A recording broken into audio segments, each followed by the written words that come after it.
Sleep అన్నది, exercise అన్నది, life style అన్నది ఈ మూడు చాలా ఇంపార్టెంట్. సార్ నిన్న సునీతా కృష్ణన్ గారు అందరికీ సుపరిచిత యాక్టివిస్ట్, చాలా సేవ చేశారు సొసైటీకి. అఫ్ కోర్స్ ఆవిడ లైన్ ఆఫ్ వర్క్లో చాలా స్ట్రెస్ ఉండుండవచ్చు. మీరే ఆవిడని ట్రీట్ చేశారని చెప్పి వారు ఓపెన్గా చెప్పారు కాబట్టి ఆ లిబర్టీ తీసుకుని ప్రస్తావిస్తున్నాను. అలాంటి వ్యక్తులకి where is a scope to have something like lung cancer ఎందుకు వచ్చి ఉంటుంది అని చెప్పడానికి మీకు ఏమన్నా ఇవి కనిపించాయా? లంగ్ క్యాన్సర్కి ఎస్, మీరు అడిగిందంటే she's not a smoker, she's a social activist కాబట్టి ఆమెకు ఎందుకు వచ్చి ఉండొచ్చు అని మనం ఆలోచిస్తే, ఒకటి నేను ఆలోచిస్తున్నా ఏంటంటే లంగ్ క్యాన్సర్కి నెంబర్ 1 కారణం మనందరికీ తెలిసింది స్మోకింగ్, పొగాకు సేవించడం. ఒకటి అంటే ఇప్పుడు డైరెక్ట్గా మీరు స్మోక్ చేయకపోయినా కానీ there could also be an effect of second hand smoke. ఓహో, అది కూడా అంత లెవెల్లో ఉంటుంది. అంటే 25% lung cancers are because of second hand smoke, passive smoking అంటాం. అంటే ఇప్పుడు passive smoking, yes. So side స్ట్రీమ్లో కొన్నిసార్లు ఎక్కువ టాక్సిన్స్ ఉంటాయి యాక్చువల్ చెప్పాలంటే. సో అంటే main stream, side stream. So side స్ట్రీమ్లోనే more than 50 known carcinogens are present. So అది ఒక కారణం అయి ఉండొచ్చు, ఎక్స్పోజర్ టు సమ్ కెమికల్స్ అయి ఉండొచ్చు. సో అంటే తనకి ఎందుకు వచ్చిందనేది I cannot really assert time.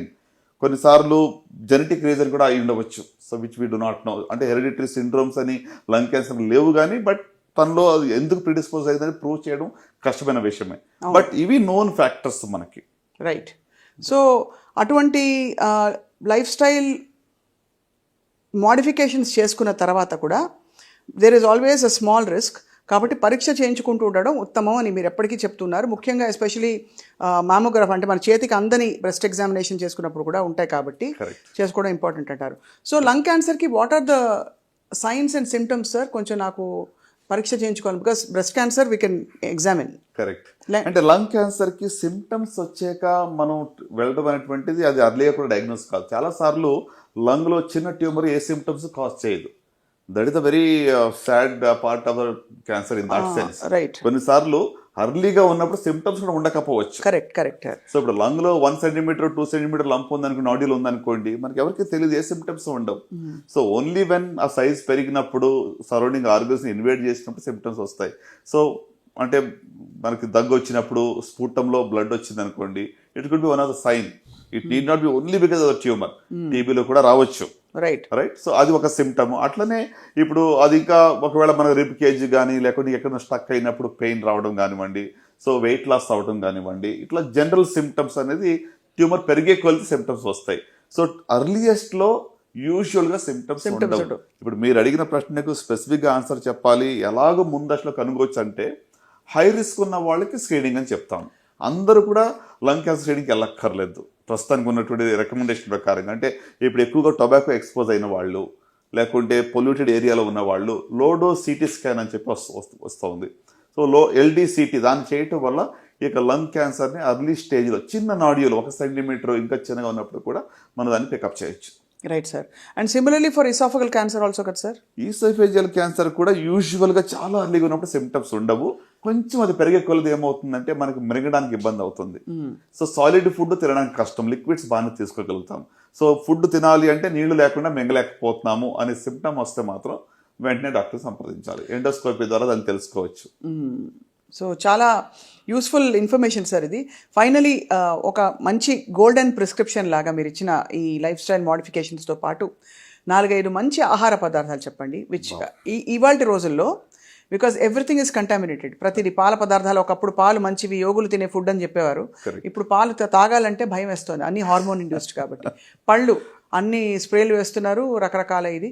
మసాలాల్లో carcinogenic substances బయటపడ్డాయని చెప్పి మనకి ఫుడ్ సేఫ్టీ అథారిటీ వాళ్ళు చెప్తున్నారు. సో మరి what is the best food to eat? Sure అండి. ఇప్పుడు మీరు అడిగిన దాన్ని చూస్తుంటే you are what you eat. మనం ఏం తింటామో అలాగే మనం తయారవుతాము. సో ఇన్ దట్ వే మరి నేను ఫస్ట్ ఏం చెప్పాలనుకుంటున్నానంటే ఏమి తినకూడదు. I think that's important. Because ఇదే తినాలి, ఒక రూల్ బుక్ పెట్టుకుని ఫలానాదే తీసుకోండి అని చెప్పి రోజు ఒక రూల్స్తో మనం జీవించాలని జరగని పని అది. So what should not be taken అంటే చూస్తే మొట్టమొదటిగా ప్రాసెస్డ్ ఫుడ్, ప్రాసెస్డ్ మాంసం. అంటే సో దట్ ఈస్ సంథింగ్, దానిలో ఖచ్చితంగా అది క్యాన్సర్కి కారణం అవుతుందని ఆల్రెడీ ప్రూవ్ చేయబడింది. రెడ్ మీట్ మనందరికీ తెలుసు, ప్రోస్టేట్ క్యాన్సర్ కావచ్చు, లేకుంటే కోలాన్ క్యాన్సర్ కావచ్చు, రెడ్ మీట్ వల్ల వస్తుంది. సో అలాగనే మనం ఇంకా మరి ఫుడ్లో చూసినట్లయితే ఈ మధ్య మీరు మసాలా గురించి ఆల్రెడీ చెప్పారు, అడల్టరేటెడ్ అంటే కంటామినేటెడ్. ఇట్ ఇస్ బికమ్ అంటే ఎంతవరకు అంటే అది బ్యాన్ కూడా చేయబడింది చెప్పి కూడా మనం విన్నాం. ఇథిలిన్ ఆక్సైడ్ కదా సార్ దానిలో, ఎథిలిన్ ఆక్సైడ్ వల్ల, కరెక్ట్. సో ఇది మాత్రమే కాకుండా మరి రెడ్ మీట్, ప్రాసెస్డ్ మీట్ కావచ్చు. సో ఇవి కాకుండా మిగతా ఫుడ్ ఏది తినకూడదు మనం ఆలోచిస్తే ఐ థింక్ ఫ్రైడ్ ఫుడ్స్ ఎక్కువగా, అంటే మనకి రెడీమేడ్ ఫుడ్స్ ఏదైతే ఫ్రైడ్ విత్ ఆయిలీ ఫుడ్ తింటాం దానివల్ల కూడా డెఫినెట్గా క్యాన్సర్ రిస్క్ అనేది ఎక్కువగా ఉంటుంది.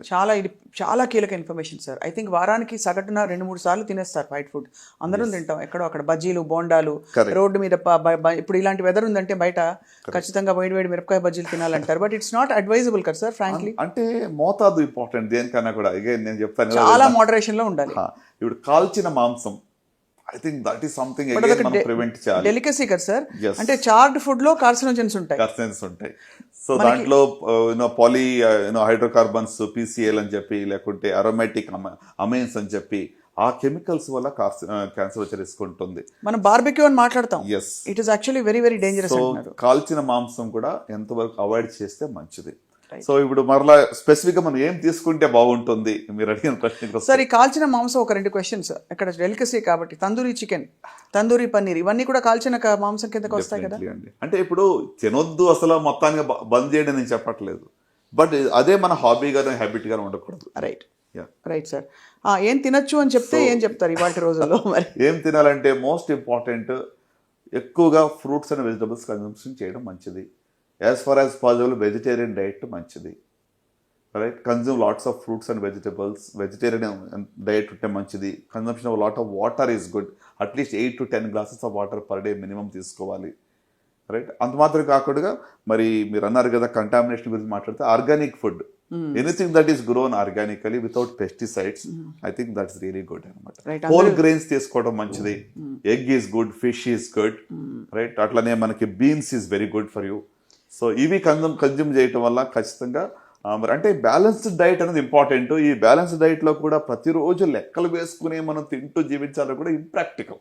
అవును. సో అందుకోసం వాట్ ఈజ్ రిస్కీ దాన్ని అవాయిడ్ చేసి మిగతా వాటిని మనము you should enjoy what you eat. Colourful, make your plate very colourful. అది అన్ని రకాల కలర్స్ ఉన్నటువంటి ఫ్రూట్స్ కానీ వెజిటబుల్స్ కానీ తీసుకుంటాం వల్ల you will really have a good